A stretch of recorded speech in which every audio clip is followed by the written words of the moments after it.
Bonjour, j'espère que vous allez bien. Moi déjà, je me présente. Moi, c'est Eva, esthéticienne professionnelle et prothésiste ongulaire. Alors, ce matin, si j'ai fait cette petite vidéo, c'est parce que je voulais partager une expérience que j'ai eu à réaliser avec vous. Je voulais vous montrer comment j'ai fait pour réaliser un gainage sur ongle naturel. Bref. Avant de continuer, déjà, je tiens à m'excuser parce que lors du déroulement de cette vidéo, vous allez entendre certains bruits. Déjà, je voulais m'excuser pour cela. Alors, en continuant, je voulais remercier tous ceux-là qui sont abonnés à ma page YouTube. Merci déjà d'être abonné. Merci déjà de me soutenir parce que c'est grâce à vous que je me surpasse chaque jour. C'est grâce à vous que je m'améliore chaque jour. Alors, merci beaucoup. Comme je disais tantôt, le but de cette vidéo, c'était pour vous parler, c'était pour vous faire part d'une expérience que j'ai réalisée, comment j'ai fait étape par étape pour réaliser un gainage sur mes propres ongles naturels. J'ai utilisé un polygel de couleur blanche pour faire un gainage. Alors, pour ceux-là qui ne le savent pas, un gainage, c'est une technique professionnelle en onglerie qui consiste à faire une construction gel, polygel ou résine sur ongles naturels sans toutefois utiliser une colle ou bien les capsules. Donc, c'est juste le polygel sur les ongles naturels. Alors, je vous invite déjà pour ceux-là qui ne sont pas encore abonnés à vous abonner et à n'oubliez surtout pas de liker. Alors, je vous dis à tout à l'heure. Voilà mon mannequin, comme je vous l'ai tantôt dit, c'est moi-même, c'est sur mes propres ongles que je devais me faire un gainage aujourd'hui. Donc, je vais d'abord commencer par me repousser les cuticules. J'utilise un repousse cuticule qui est très nécessaire. Donc, je ferai une vidéo dans laquelle je vous présenterai le matériel nécessaire pour la préparation de l'ongle.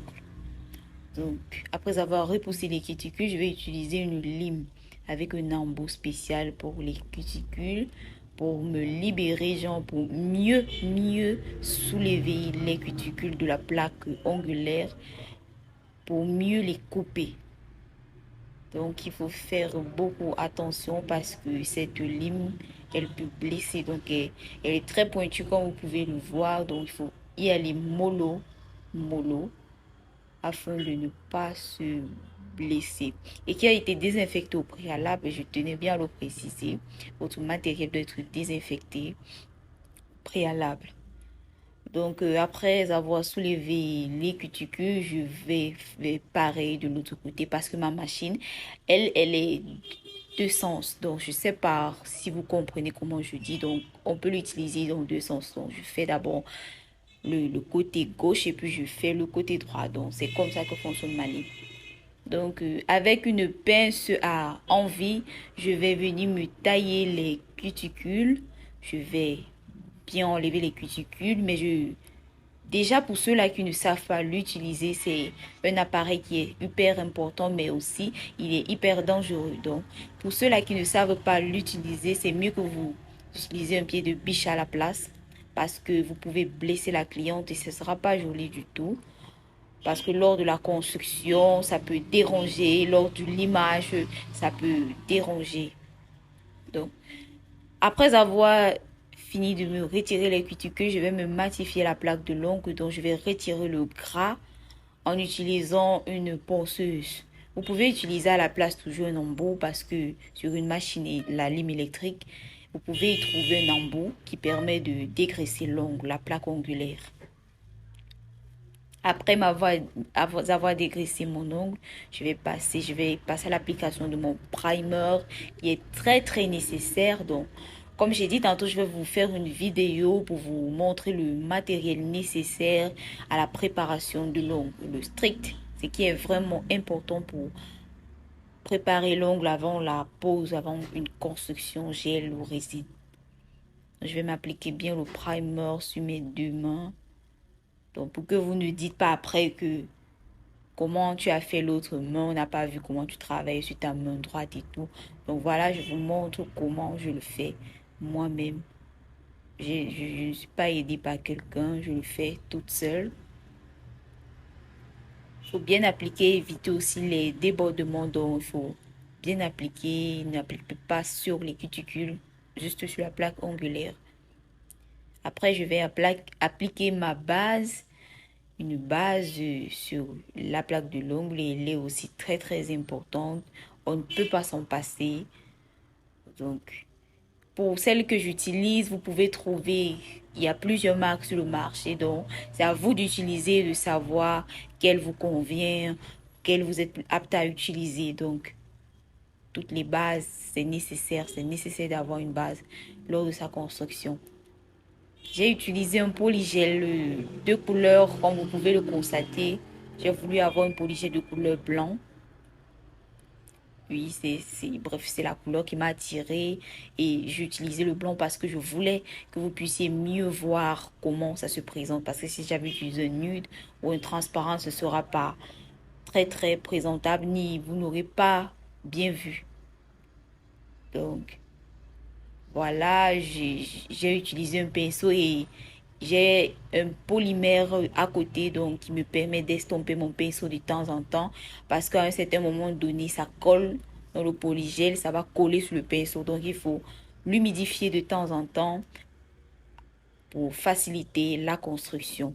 Donc, il faut bien construire, il ne faut pas que ça déborde, il ne faut pas que ça colle sur les cuticules ni sur la peau les bords de l'ongle. Donc, il faut que ça soit juste sur la plaque ongulaire. Là, je passe à mon deuxième doigt. Je vais rapidement. Pareil, toujours pareil, lorsque le pinceau commence à coller, il faut l'humidifier avec un polymère. Donc, c'est ça en fait. Doucement, il ne faut pas qu'il y ait des débordements, il ne faut pas que ça colle sur la cuticule, sinon ce sera difficile lors du limage. Donc, la construction est une étape très très importante. Il faut bien la faire afin de faciliter le limage. Voilà, j'ai fini de construire ma main gauche. Je vais passer donc à la main droite. Voilà, c'est fait, ma construction est faite. Maintenant, je vais passer au limage. J'utilise cette lime parce que elle est à gros grains. Il y a les limes qui sont à petits grains. Mais moi, j'ai l'habitude d'utiliser la lime à petits grains pour limer les ongles naturels. Donc, déjà que les ongles naturels sont très fragiles, donc j'utilise une lime à petits grains. Mais pour ce limage, j'utilise cette lime parce que, et surtout cette forme. Donc, il y a plusieurs formes de lime. Pour ceux-là qui le savent, il y a plusieurs formes. Mais moi, je préfère utiliser celle-ci. Je lime bien. Je commence d'abord par donner la forme. Là, je donne la forme et puis je lime le dessus. Donc, il faut bien limer pour donner une forme à votre construction avant d'utiliser la lime électrique. Il faut déjà savoir que si vous faites une superbe construction, si vous construisez bien vous faites bien votre construction, je veux dire, vous n'aurez pas forcément besoin de limer le dessus. Donc, comme moi, vous allez constater là, je ne vais pas utiliser une lime électrique pour limer le dessus. Donc, je le fais bien avec la lime manuelle parce que ma construction a été bien faite. Donc là, le seul moment où j'utiliserai une lime électrique, ce sera avec un embout à cuticule. Parce que, comme je l'ai tantôt dit, ce sont les choses qui sont primordiales. On ne peut pas les sauter, on ne peut pas les éviter. Utiliser une lime électrique avec un embout à cuticule, c'est primordial. Donc, la lime, je vais vous présenter tout cela dans ma vidéo, comme je ne cesse de le dire. Je vais vous présenter les différentes limes, les différents embouts aussi. Donc, voilà, je passe donc à cette étape-là. Comme je vous ai dit, qui est primordiale, j'utilise une lime électrique avec un embout à cuticule pour libérer, pour dégager mes cuticules. Donc, elle est primordiale parce que si lors de la construction, il y a eu débordement ou bien vous avez fait couler le gel sur la cuticule ou bien sur les bords de l'ongle, elle vous aidera à les décoller. Parce que plus vous les décollez, elle permettra que votre pose ou bien votre construction émette plus long.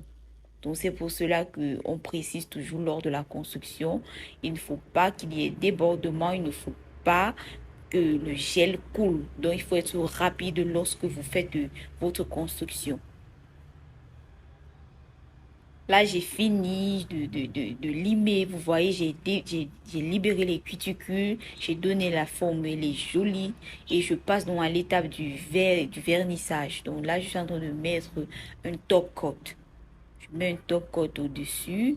C'est l'étape que j'aime. Donc, j'adore cette étape en onglerie parce que c'est la finition. Donc, c'est à ce moment-là que tu vois que tu as réussi, ou bien que tu vois que tu as échoué, ou bien tu vois que là, j'ai pas fait ça, là, il y a eu des débordements là. Donc, c'est en fait ça. J'adore. J'adore vraiment cette étape en onglerie. C'est mon étape préférée.